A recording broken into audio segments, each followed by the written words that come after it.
Hello बच्चों, कैसे हैं आप सभी लोग।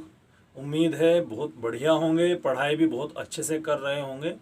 काफ़ी दिनों का गैप लग चुका है, लगभग 6 या 7 दिन का। ठीक है, तो हम अपनी क्लास के लिए फिर से आए हैं, हम वापस आए हैं और डोंट वरी, पढ़ेंगे हम बिल्कुल। ठीक है, पढ़ेगा इंडिया तभी तो बढ़ेगा इंडिया, है ना। चलिए, तो आज जो हमारा ये लेक्चर है अब वो है 11th क्लास की बायोलॉजी का चैप्टर नंबर 2 बायोलॉजिकल क्लासिफिकेशन, उसका पहला लेक्चर। अभी तक एक लेक्चर मैं आपको करवा चुका हूँ, सॉरी एक चैप्टर पूरा आपको करवा चुका हूँ, द लिविंग वर्ल्ड। उसका अभी 1 शॉर्ट वीडियो आना बाकी है। एक ही शॉर्ट वीडियो, हम एक ऐसी सीरीज रखेंगे अपने साथ में कि चैप्टर पूरा हो जाएगा संडे वगैरह में। जो चैप्टर हमारे पूरे होते रहें उसकी एक एक वीडियो 1 शॉट में, ताकि फास्ट रिवीजन एग्जाम के टाइम में आपके 5 चैप्टर आ रहे, 1 घंटे की है, 5 घंटे में आपका पूरा का पूरा सिलेबस क्या हो गया, तैयार हो गया। आई बात समझ में, इस तरह से। ठीक है, तो जिससे आपके इंपॉर्टेंट मेन पॉइंट एग्जाम के क्वेश्चन आपके कवर होते हैं, इस तरह से हम आपको कराएंगे। ठीक है, चलिए, तो मैं आपको बता रहा हूँ कि मैं आपको कौन सा चैप्टर पढ़ा रहा हूँ। बायोलॉजिकल क्लासिफिकेशन 11th की एनसीईआरटी चैप्टर नंबर 2 काफ़ी इंपॉर्टेंट है। और बायोलॉजिकल क्लासिफिकेशन के बाद में प्लांट किंगडम शुरू करने वाले हैं हम, ऐसा आप सोचते हैं, लेकिन ऐसा नहीं होने वाला है। क्योंकि बायोलॉजिकल क्लासिफिकेशन के बाद में हम आपको शुरू करने वाले हैं साइटोलॉजी वाली unit, cell the unit of life. ये है chapter number 8th, chapter number 8th है। ठीक है, तो इसके बाद में चैप्टर नंबर 8th है। थोड़ा सा मेरे सीक्वेंस को फॉलो करिए, क्योंकि ये बायोलॉजिकल क्लास वो, हालांकि मुझे सबसे पहले वही पढ़ाना था, cell the unit of life वाला चैप्टर पढ़ाना था, लेकिन ये 2 बेसिक से चैप्टर हैं, ये इसमें केवल इन्फॉर्मेटिव से हैं, ज़्यादा से इसमें कुछ वो नहीं लगता। और शायद ऐसा भी हो सकता है कि बायोलॉजिकल क्लासिफिकेशन के बाद में मुझे अगर ऐसा लगा कि आपको बायोलॉजिकल क्लासिफिकेशन से पहले साइटोलॉजी की ज़रूरत है, तो मैं बीच में ही कुछ इंपॉर्टेंट साइटोलॉजी का इतना पोर्शन जितना आपको इस चैप्टर को समझने के लिए इंपॉर्टेंट है, उस पोर्शन को बीच में ऐड कर दूंगा। ठीक है, आई बात समझ में। तो प्लीज़ ध्यान से पढ़िएगा, ध्यान से देखिएगा, ध्यान से बताइए कि कुछ प्रॉब्लम है या नहीं है। ठीक है, चलिए, तो अब हम शुरू करने वाले हैं बायोलॉजिकल क्लासिफिकेशन, बायोलॉजी का हमारा लेक्चर नंबर 1 चैप्टर नंबर 2। चलिए, अब मैं आपको एक चीज़ बताता हूँ, देखो ध्यान से देखिए। एक्चुअल बात यह है, चैप्टर तो थ्योरेटिकल ही है, ज़्यादा कुछ कंटेंट इसका ऐसा नहीं है, लेकिन बोर मत समझना आप इसे। ये आप इस तरह से, ये एक ऐसा साइंस पढ़ने जा रहे हैं बायोलॉजिकल क्लासिफिकेशन में, आप ये चीज़ें समझने जाओगे कि क्या वजह रही, किस तरह से ऑर्गेनिज्म को क्लासिफाई किया, किसने किया। बड़ा इंटरेस्टिंग है ना कि यार ये इस तरह से क्यों है, ये इस तरह से क्यों है, ये इस तरह से क्यों है, क्या कमी रही इसमें जो उन्होंने इसको मॉडिफाई करना पड़ा। इस चीज़ को जानने की क्यूरियोसिटी जो थी ह्यूमन की, वो काफ़ी पहले से थी। फॉर एग्जाम्पल, अब मैं आप ही की बात कर दूँ, आज आपको पता है कि चावल खाना है, गेहूँ खाना है, क्या नहीं खाना है। आपको ये भी पता है कि आप कुत्ता भी पाल सकते हैं, आपको ये भी पता है बिल्ली भी पाल सकते हैं। लेकिन किसी ने कहा क्या कि भैया मैं शेर को पाल लूँ, ठीक है, शेर पाल लिया, या बोलते हैं कि मैं अजगर पाल रहा हूँ। ठीक है, आपको पता है कि कुछ जानवर ऐसे हैं जिसे आप पाल सकते हैं, जिन्हें आप कंट्रोल कर सकते हैं, कुछ ऐसे जिन्हें आप कंट्रोल में नहीं रख सकते। ठीक है, जंगली जानवर जो आपके कार्निवोर होता है, टॉप के मगरमच्छ, भाई हम मगरमच्छ पालेंगे। सर एक थे मिनिस्टर जिन्होंने मगरमच्छ पाल रखे थे, वो पाल रखे होंगे, बगल में बैठ के खाना नहीं खिलाते उनकी। ठीक है ना, पालने का मतलब ये है कि जितने फ्रीक्वेंटली आप गाय भैंस के सामने चले जाते हो, उसके साथ में रह लेते हो, बिना किसी डंडी के, बिना किसी स्टिक के, कि हाँ ये हमें कुछ नहीं कहेगी, और अगर कहेगी तो हम इतने सक्षम है कि हम इससे बच जाएं। ठीक है, इस तरह से पालने की बात कर रहा मैं। ऐसा नहीं कि किसी ने मगरमच्छ को बगल में बिठा रखा कि ले भाई मगरमच्छ पाल लीजिएगा, बिस्कुट तेरा भाई खा रहा है, एक बिस्कुट तू भी खा, है ना। बिस्किट इस तरह से नहीं होते। ठीक है, तो एक्चुअल में था क्या, ये बड़ी इंटरेस्टिंग सी चीज़ें हैं कि किसी ने तो यार पहली बार सोचा होगा, trial he, hit and trial किया कि ये चीज़ काम की है, चीज़ नहीं है। हिट एंड ट्रायल बोलते हैं इसे, कि काम की है नहीं है, इसे करके देखा, फ़ायदा हो गया तो अपना ले, नहीं हो गया तो जान जाएगी, या वो बेकार है, इस तरह की चीज़ें। ठीक है, चलिए, तो यानी मानव सिविलाइजेशन, ह्यूमन सिविलाइजेशन की शुरुआत से ही इंसान के अंदर क्यूरियोसिटी रही है, और यही क्यूरियोसिटी की वजह है कि जिसकी वजह से आज आप सारी चीज़ें देख पा रहे हैं। ठीक है, वो क्यूरियोसिटी तो थी, एल्बर्ट आइंस्टीन कॉलेज से निकाल दिया गया था, स्कूल से, सॉरी। ठीक है, अब मैंने पढ़ा था एक आर्टिकल के एल्बर्ट आइंस्टीन के स्कूल से लेटर मिला, और एल्बर्ट आइंस्टीन ने लेटर ले जाकर वो अपनी मम्मी को दिया, और उसकी मम्मी से पूछा उसने, उसकी मम्मी ने उस लेटर को पढ़ा और पढ़ के रोने लगी।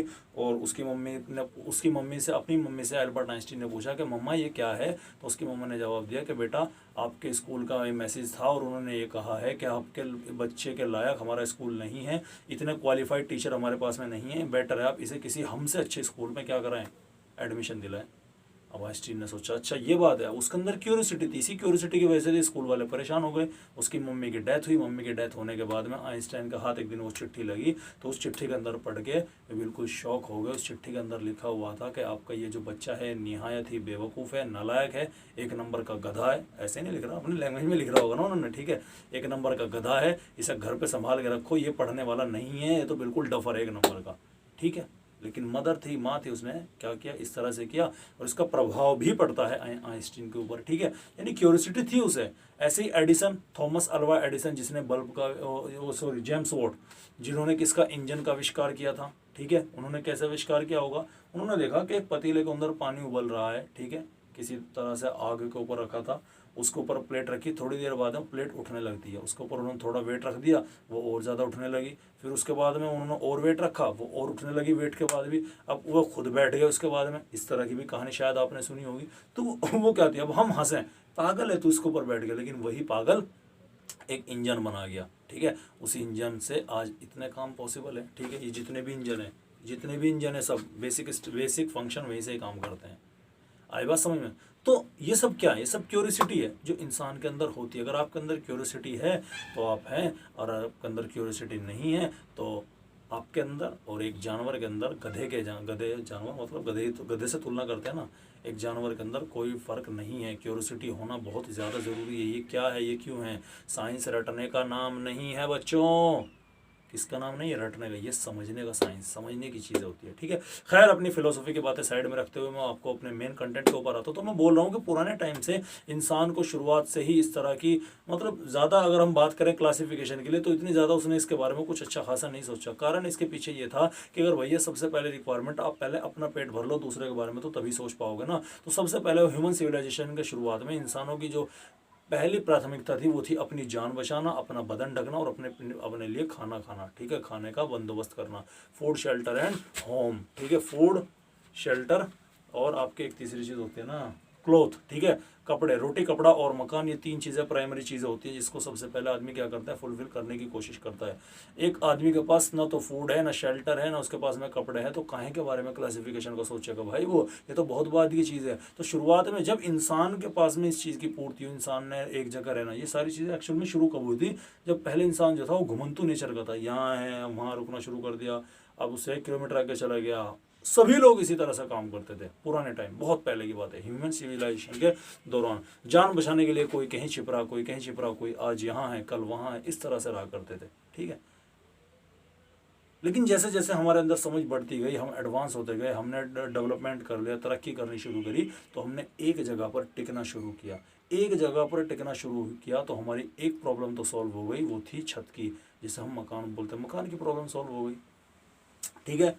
कपड़े की प्रॉब्लम आई, बदन अपने पत्तों से ढक ही रहे थे, वे कपड़े यूज़ कर ही रहे थे। थोड़े टाइम के बाद में जिस जगह पर वे रहते उसी जगह पर उन्होंने खेती करनी स्टार्ट कर दी, वहाँ से उनकी फूड की पूर्ति होने लगी, फूड भी आ गया, कपड़े भी आ गए, ठीक है। और जानवरों को मार के उनकी खाल का भी कपड़ों के लिए इस्तेमाल करते थे, फूड भी आ गया, कपड़े भी आ गए, और घर उनके पास में आ ही गया, तो तीनों बेसिक रिक्वायरमेंट पूरी हो गई। अब इंसान खाना खाने के बाद सोचेगा कि हाँ अब मुझे करना क्या है, यार ये तो चल रहा है, अरे ये तो पेड़ सा दिख रहा है कुछ, मतलब जिस आज आप पेड़ बोल रहे हो, उसने सोचा होगा कि यार ये क्या चीज़ है।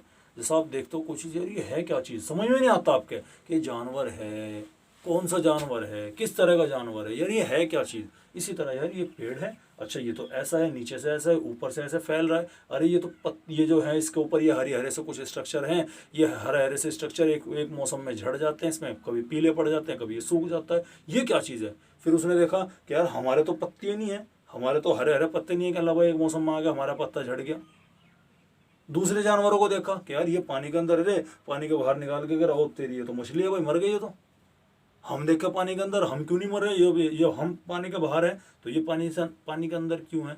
इन तरह की चीज़ों को इंसान ने सोचना शुरू कर दिया, और इसी चीज़ों से शुरुआत होती है क्लासिफिकेशन की। सब अपने तरीके से कर रहे थे, कोई कुछ, मतलब किसी तरह का कोई बात नहीं थी। Aristotle was the first scientist जिन्होंने सबसे पहले सोचने की कोशिश करी कि हम क्लासीफाई कैसे कर सकते हैं चीज़ों को, ठीक है। तो कौन थे वे साइंटिस्ट, उनका नाम था एरिस्टोटल। क्या नाम था, एरिस्टोटल। तो Aristotle was the first scientist जिन्होंने सबसे पहले साइंटिफिक क्लासिफिकेशन करने की बात करी। उन्होंने ऑब्जेक्ट को क्लासिफाई किया एक प्लांट में और एक एनिमल में। मैंने आपको शायद पहले लेक्चर में भी बताया था फादर ऑफ बायोलॉजी कौन थे, एरिस्टोटल थे। फादर ऑफ जूलॉजी कौन थे, एरिस्टोटल से। और लगभग 322 BC के आसपास की बात है। इनके स्टूडेंट क्या, जिनका नाम थियोफरस्टस था, उन्होंने लगभग 500 प्लांट का जिक्र कर दिया था, 500 प्लांट का डिस्क्रिप्शन दे दिया था मॉर्फोलॉजी के आधार पर, इसीलिए उन्हें क्या बोला था, फादर ऑफ जूलॉजी बोला जाता है। ठीक है, तो मैंने तब भी आपको बताया था कि एरिस्टोटल ने कहा कि हम दो चीजों में क्लासिफाई करते हैं चीजों को, दो चीजों में। किस चीज में, एक प्लांट में और एक एनिमल में। किस चीज में, एक प्लांट में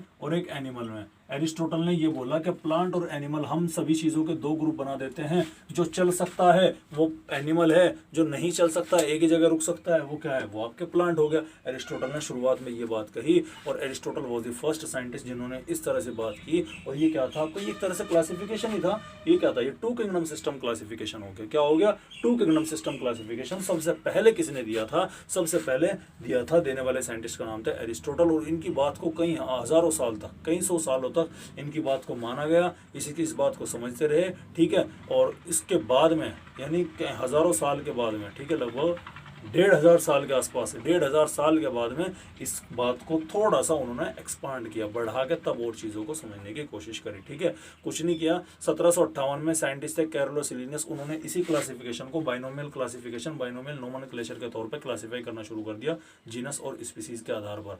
यही एनिमल और प्लांट का नामकरण करना शुरू कर दिया उन्होंने इसी किंगडम को। तो टू किंगडम सिस्टम क्लासिफिकेशन किसने दिया था, एरिस्टोटल ने दिया था। ये बात इंपॉर्टेंट है, ध्यान रखिएगा। ठीक है, तो Aristotle was the first scientist जिन्होंने पूरे ऑर्गेनिज्म को एनिमल और प्लांट के अंदर कैटेगराइज किया। क्या किया कि प्लांट को जो नहीं चल सकता है, जो चल सकता है वो एनिमल है। ये बात है 322 की, कब की बात है, 322 की। और बेटा जी, और 1758 में कौन आए, कैरोलस लिनियस है। अब देख लो, लगभग 1500 साल का गैप पड़ गया, यानी 1500 साल तक के लोगों ने इनकी इस बात को माना। इसीलिए एरिस्टोटल, अरस्तु को क्या बोलते हैं कि ये बायोलॉजी के पिता हैं, जूलॉजी के पिता हैं, फादर ऑफ बायोलॉजी हैं। समझ में आए बात, क्लियर है। चलिए, तो ये तो था एरिस्टोटल का क्लासिफिकेशन। उसके बाद में एरिस्टोटल ने उसी क्लासिफिकेशन के अंदर ही एरिस्टोटल ने एनिमल को क्लासिफाई किया। एक वो जिनका ब्लड रेड है, और एक वो जिनका ब्लड रेड नहीं है। ठीक है, व्हाइट नहीं बोला उन्होंने कहा एक वो जिनका ब्लड रेड है, एक वो जिनका ब्लड रेड नहीं है। ठीक है, जिनका ब्लड रेड है उन्हें बोला उन्होंने इनीमा। क्या बोला, इनीमा। और जिनका ब्लड रेड नहीं है उन्हें बोला एनीमा। क्या बोला, एनीमा। ए के मायने नहीं, ई के मायने यस। ठीक है, ई के मायने हाँ, ए के मायने नहीं के। ठीक है, तो क्या बोला, जो एनिमल रेड ब्लड वाले थे, जिनका ब्लड रेड नहीं था, मतलब व्हाइट ब्लडेड थे, तो यानी उन्होंने एनिमल को दो कैटेगरी बना दी, एक बना दी रेड वाली, एक बना दी व्हाइट वाली। अब प्लांट को उन्होंने कहा, कुछ छोटे छोटे प्लांट्स थे, उन्हें क्या बोला उन्होंने, हर्ब्स बोला। उनके अंदर कोई स्टेम वगैरह की बात नहीं थी। थोड़े से बड़े प्लांट थे, थोड़ा सा लकड़ीपन सा आया उसके अंदर, उन्होंने क्या बोल दिया, श्रब्स बोल दिया, झाड़ियाँ बोल दी। और उसके बाद में उन्होंने ट्रीज बोल दिया। ये अर्ली क्लासिफिकेशन था, टू किंगडम सिस्टम क्लासिफिकेशन था, कि सभी चीज़ों को दो कैटेगरी के अंदर बांटा गया। एक वो जो चल सकती है, एक वो जो नहीं चल सकती, मूव नहीं कर सकती। जो मूव कर सकती है उसे एनिमल बोला, जो एक ही जगह रहते हैं उन्हें प्लांट बोला। प्लांट के अंदर हर्ब्स, श्रब्स और ट्रीज को क्लासिफाई किया। एनिमल की कैटेगरी रखी कि जिसका ब्लड रेड था, जिसका ब्लड रेड नहीं था। ये तो बात थी यहाँ तक के। ठीक है, अब इसमें क्या प्रॉब्लम है, इसमें प्रॉब्लम यह है कि इसमें बहुत सारी चीज़ें मिक्सअप हो गई। कुछ चीज़ें ऐसी थी जो एनिमल की किंगडम की थी, वह कहाँ रख दी, प्लांट में रख दी। कुछ ऐसी थी जो प्लांट की थी, वह कहाँ आ गई, एनिमल के अंदर आ गई। लेकिन कुछ ऐसे भी थे जो समझ में नहीं आते कि प्लांट है कि एनिमल है, जो समझ में नहीं आ रहा था जिनके कि प्लांट है कि एनिमल है। ठीक है, अब उन्होंने बड़ी प्रॉब्लम कॉज कर दी। ठीक है, अब उन्होंने जो बड़ी प्रॉब्लम कॉज कर दी, उसी की वजह से फिर सोचने मजबूर हुआ। उसके बाद में साइंटिस्ट आते हैं अर्नस्ट हैकल। क्या नाम आता है उनका, अर्नस्ट हैकल, ERNST, अर्नस्ट हैकल। ठीक है, ये साइंटिस्ट आते हैं। इन्होंने एक नई किंगडम को इंट्रोड्यूस करा दिया।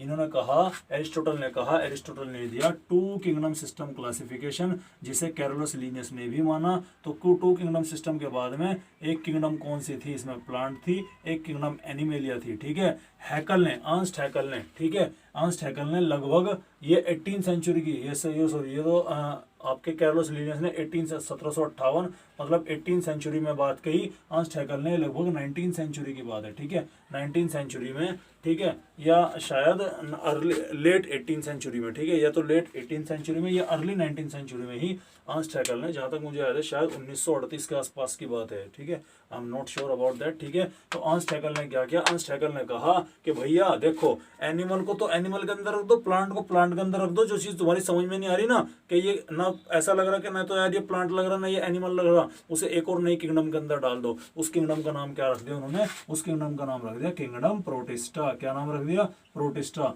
तो प्रोटिस्टा क्या हो गई, ये एक तरह से डस्टबिन हो गई भैया, क्या हो गई, डस्टबिन, कूड़ेदान। कूड़ेदान मतलब जो काम का नहीं है वो कहाँ डाल दो, प्रोटिस्टा के अंदर डाल दो। अरे भैया जो समझ में आ रहा वो एनिमल, जो समझ में नहीं आ रहा वो प्लांट, मतलब जो समझ में आ रहे हैं एनिमल, या तो एनिमल होंगे प्लांट में होंगे। कुछ ऑर्गेनिज्म ऐसे भी थे जिन्हें समझ में ही नहीं आता कि यार ये एनिमल है कि प्लांट है, कहाँ डाल दो इन्हें, डस्टबिन में डाल लो, काम के नहीं है, मतलब प्रोटिस्टा में डाल लो। उस डस्टबिन का क्या नाम था, उस डस्टबिन का नाम था प्रोटिस्टा, ठीक है। तो पहले किंगडम कौन सी डेवलप हुई, प्लांटी और एनिमलिया की, और ये तो हर क्लासिफिकेशन में कॉमन थी, ये तो बात बिल्कुल फिक्स थी, ठीक है। और इसी वजह से एरिस्टोटल को हुआ। अब फादर ऑफ क्या बोला, बायोलॉजी बोला। अब अर्नस्ट हैकेल ने एक और नई किंगडम को इंट्रोड्यूस कर दिया जिसका नाम क्या है, किंगडम प्रोटिस्टा। अब यानी अर्नस्ट हैकेल के टाइम तक कितनी किंगडम हो चुकी थी, अर्नस्ट हैकेल के टाइम तक के 3 किंगडम आपकी हो चुकी थी। सबसे पहले डिस्कवर होने वाली थी किंगडम प्लांट और एनिमल एक साथ, ठीक है। और उसके बाद में क्या चली आपकी, उसके बाद चला आपका प्रोटिस्टा, ठीक है। क्लियर है बात। तो प्लांट, एनिमल और प्रोटिस्टा, ये 3 किंगडम अब तक डिस्कवर हो चुकी थी 19 सेंचुरी के अंदर 3 डिस्कवर, यानी लगभग 200 साल। इतना डेवलपमेंट 1500 साल में नहीं हुआ, इतना विकास साइंस का 1500 साल में नहीं हुआ जितना डेवलपमेंट पिछले 1.5-2 सालों का, जितना अभी पिछले 20-25 साल के अंदर आपको देखने मिला। मेरे अच्छी तरीके से याद है, आज आप नेट फ्री यूज़ कर रहे जियो का, ठीक है। हमारे घर में जब मैं काफ़ी छोटा था, शायद फर्स्ट या सेकंड के आसपास की बात होगी, फर्स्ट में होऊंगा मैं, ठीक है, शायद फर्स्ट सेकंड में, हालांकि इतनी बात याद नहीं रहती इस तरह की चीज़ें, लेकिन वो बड़ी यूनिक सी चीज़ थी जो मेरा आज तक याद है। हमारे घर में कितना बड़ा फ़ोन आया करता था, रिलायंस का था क्या, कितना बड़ा था यार, इतना बड़ा फ़ोन होगा लगभग वो, हाँ ठीक है, इतना बड़ा फ़ोन रिलायंस का आया करता था। और उसमें रिलायंस में 10 रुपये की कॉल और 12 रुपये की, मतलब अब आप आपकी इनकमिंग फ्री है और आउटगोइंग भी फ्री है यार, रिचार्ज करो महीने पर अनलिमिटेड बातें करो। तब क्या था उसमें 10 रुपये आपके आउटगोइंग के लगते थे, कॉल मिलाने 12 रुपये आपके आउटगोइंग के लगता है, और आपको कॉल मिलाना है तो 1 मिनट के 12 रुपये कटेंगे, और अगर आपके पास में कॉल आएगी तो उसके 10 रुपये कटते थे, मतलब दोनों तरफ से कटना था पैसा, ठीक है। तो वो तब की बात है। और आज देखो छोटा सा फ़ोन, वो इतना बड़ा फ़ोन सिमट के कहाँ रह गया एक छोटे से फ़ोन के अंदर, और अनलिमिटेड नेट, अनलिमिटेड कॉल, सब चीज़ें अनलिमिटेड मामला है, ठीक है। तो देखो कितनी जल्दी तरक्की हुई है, यानी टेक्नोलॉजी से सारी चीजें क्या हो पाई, पॉसिबल हो पाई, ठीक है। क्लियर है। तो 2 किंगडम सिस्टम क्लासिफिकेशन के बाद में क्या रखा, 3 किंगडम सिस्टम क्लासिफिकेशन आया, जिसके फाउंडर थे अर्नस्ट हैकेल थे, और उन्होंने इस तरह से करके क्लासिफिकेशन दिया कि जो तुम्हारे समझ में आ रहा है कि भाई प्लांट है उसे प्लांट में डाल दो, जो समझ में आ रहा है कि एनिमल है उसे एनिमल में डाल दो, और जो दोनों ही नहीं समझ में आ रहे कहाँ डाल दो, डस्टबिन में डाल दो, बेकार है, काम का नहीं है, तो उसे क्या बोला हमने, dustbin of the plant kingdom बोल दिया, ठीक है। अब ये तो था 3 के बाद में। अब इसके बाद में, अब जैसे ही हमने रखा प्रोटिस्टा, जैसे हमने प्रोटिस्टा रखा तो बहुत सारे, अब यहाँ पर भी अपवाद आपको देखने मिले, बहुत सारे अपवाद देखने मिले। प्रोटिस्टा के अंदर रखा कि कुछ ऐसे थे जो फोटोसिंथेसिस कर रहे, कुछ ऐसे थे जो फोटोसिंथेसिस ही नहीं कर रहे, जैसे कि साइनोबैक्टीरिया, ब्लू ग्रीन एल्गी और आपके फंजाई, ठीक है। अब फंजाई है तो प्लांट की कैटेगरी, शुरुआत में फंजाई को कहाँ रखा, देखो प्लांट और एनिमल क्लासिफाई करने की जरूरत क्यों पड़ी, प्लांट, अब फंजाई थी उसे भी प्लांट के अंदर रख दिया गया, ठीक है। बैक्टीरिया थे उन्हें भी प्लांट के अंदर रख दिया गया, आई बात समझ में। ये सब के सब शुरुआत में प्लांट के अंदर रख दिए गए, क्यों रख दिए गए, क्योंकि उसे दिखा, ये रखे थे उन्होंने क्योंकि ये चल नहीं पा रहे थे, एक जगह से दूसरी जगह मूव नहीं कर पा रहे थे अपने आप से, ठीक है, इसलिए प्लांट के अंदर डाल दिया, लेकिन हरकतें इनकी एनिमल वाली थी। अब उन्होंने कहा कि चलो भाई इसे एनिमल में डाल के देख लो, अब एनिमल का भी कैरेक्टर फिट नहीं बैठा, इसका मतलब ये न तो प्लांट का ये एनिमल का, इसी की वजह से फंजाई और बैक्टीरिया इस तरह के ग्रुप की वजह से एक नई किंगडम इंट्रोड्यूस कराई, प्रोटिस्टा। अब एक आपका ऑर्गेनिज्म है यूग्लिना, ठीक है। यूग्लिना क्या है, इसे कनेक्टेड लिंक मानते हैं between plant and animal, plant के और एनिमल के बीच में क्या मानते हैं, इसको कनेक्टेड लिंक माना जाता है।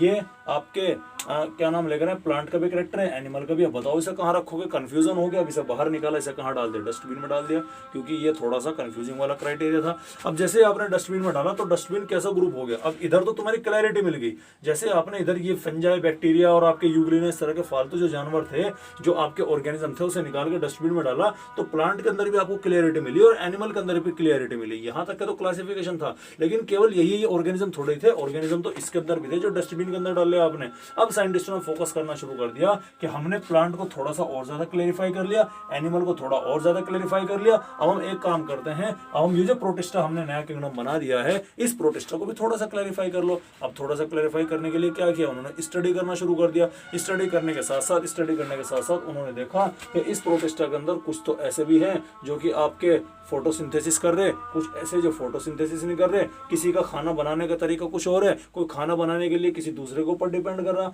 आई बात समझ में। सेल वॉल का लेवल भी देखा, किसी की सेल वॉल कैसी है, किसी की सेल वॉल कैसी है। इसका मतलब उन्होंने कहा कि भाई यहाँ पर भी होश पोश हो रहा, यहाँ पर भी होश पोश हो रहा, ठीक है। तो उसके बाद में आया आपके फोर्थ किंगडम सिस्टम क्लासिफिकेशन, और फोर्थ किंगडम सिस्टम क्लासिफिकेशन देने वाले साइंटिस्ट का नाम था कोपलैंड। क्या नाम था? कोपलैंड। क्या नाम था? कोपलैंड। और 1938 की बात है। तो 1938 में क्या हुआ, 1938 में कोपलैंड ने क्या किया, कोपलैंड ने फोर्थ किंगडम सिस्टम क्लासिफिकेशन आपके सामने रखा, ठीक है, क्लियर है। तो फोर्थ किंगडम सिस्टम क्लासिफिकेशन देने वाले साइंटिस्ट का नाम क्या था, कोपलैंड थे। तो 3 किंगडम ऑलरेडी बन चुकी थी, kingdom plantic, kingdom animal, kingdom Protista. तो चौथी किंगडम इन्होंने कौन सी बनाई, इन्होंने बनाई चौथी किंगडम मोनेरा की। क्या बनाई? मोनेरा की, यानी बैक्टीरिया की, ठीक है। ये 4 किंगडम हो गई। अब इन्होंने कहा, कोपलैंड ने तर्क क्या दिया कि भैया प्लांट और एनिमल तो क्लैरिफाई कर दिए तुमने, बहुत अच्छी बात है, लेकिन जो आपने बैक्टीरिया डाले, कुछ बैक्टीरिया जो आपने डाले, यानी बैक्टीरिया जिनकी प्रॉपर्टी फंजाई से बिल्कुल अलग है, उन्हें हम किस में नहीं रख सकते, उन्हें हम यहां पर नहीं रख सकते। बैक्टीरिया की प्रॉपर्टी यूग्लिना से भी मैच नहीं कर रही, यूग्लिना और बैक्टीरिया की प्रॉपर्टी बिल्कुल अलग अलग हैं, तो साथ साथ क्यों? बैक्टीरिया और फंजाई की प्रॉपर्टी बिल्कुल अलग अलग हैं, तो साथ साथ क्यों? लेकिन बैक्टीरिया का बड़ा ग्रुप था, इसीलिए उन्होंने क्या कर दिया, उन्होंने बैक्टीरिया के ग्रुप को ही बाहर निकाल दिया। पुराने टाइम में बैक्टीरिया को क्या बोला जाता था, साइनोबैक्टीरिया, ब्लू ग्रीन एल्गी। जो ब्लू ग्रीन एल्गी थी उन्हें क्या बोलते हैं, साइनोबैक्टीरिया बोलते हैं।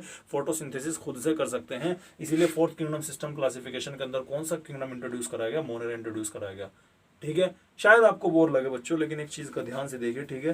बात यह है कि अगर आपको बोर लग भी रहा है तो भी कोई बात नहीं है, ये क्लासिफिकेशन है, ये हम देख रहे हैं, हिस्ट्री देख रही है, हिस्ट्री कि कैसे क्या हुआ, समझने की कोशिश करें।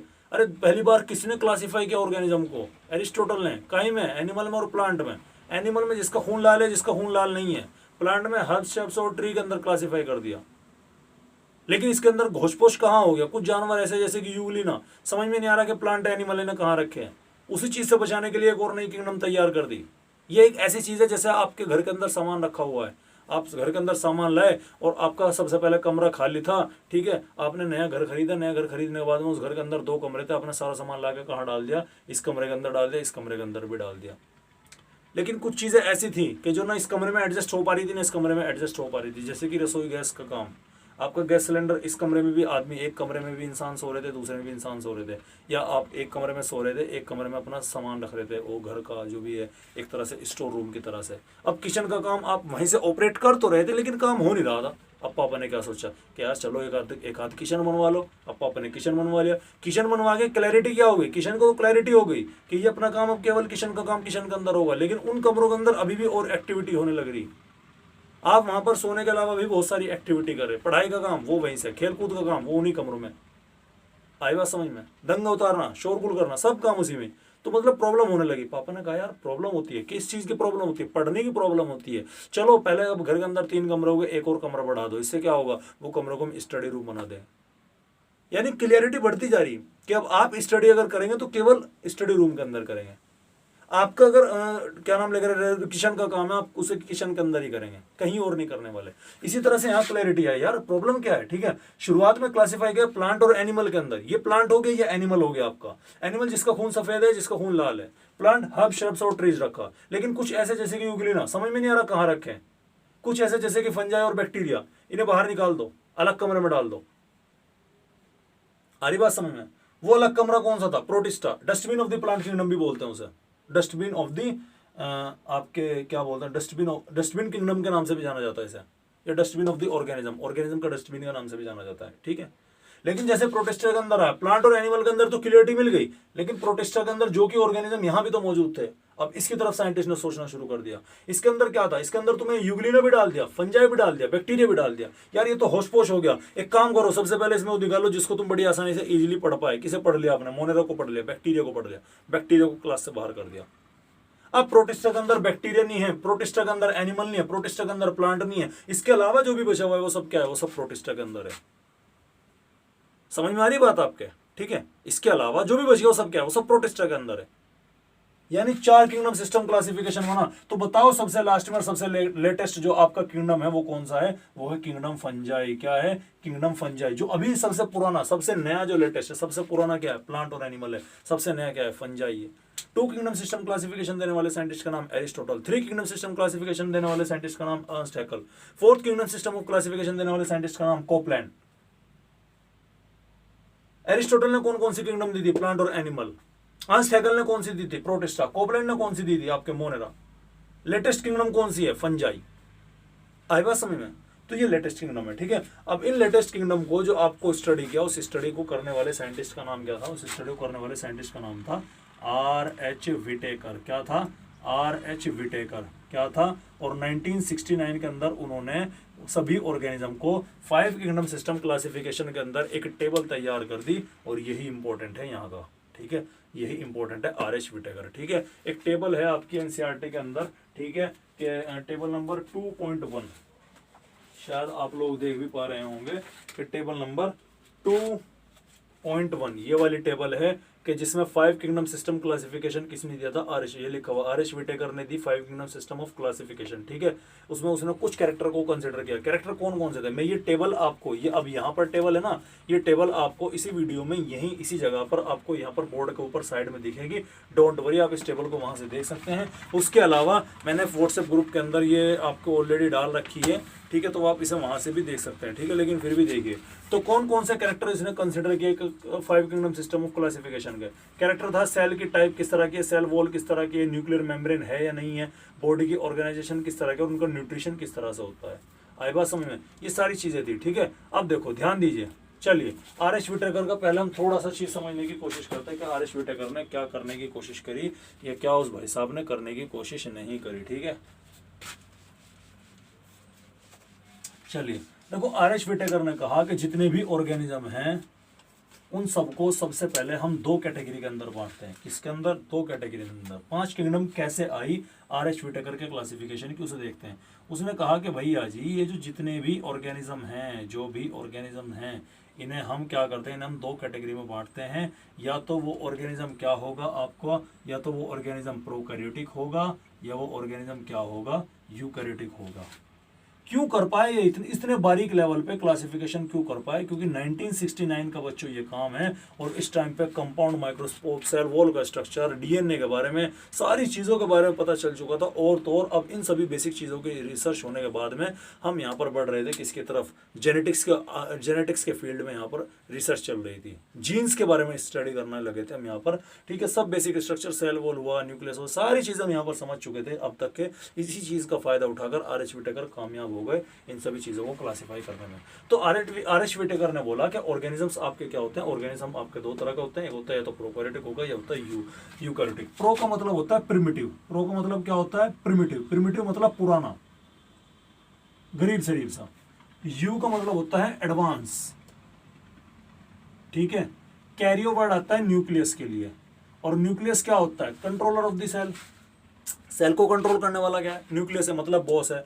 अगर बॉस जो है तुम्हारा टैन फैन एकदम टाई बेल्ट कोट पैंट लगा के घूम रहा, मतलब वो क्या यूकैरियोटिक है। और अगर बॉस तुम्हारा बेचारा फटे हाल धोती में है, ठीक है, कुर्ता फटा हुआ है, सिर पे मुंडस्सा रख रखा, इस तरह से है, तो वो क्या है? आपका प्रोकैरियोटिक ऑर्गेनिज्म की कैटेगरी के अंदर आता है। ठीक है, प्रोकैरियोटिक ऑर्गेनिज्म के अंदर इसने केवल और केवल किसे रखा? जो केवल और केवल यूनिसेल्युलर होते हैं। ठीक है, क्या होते हैं?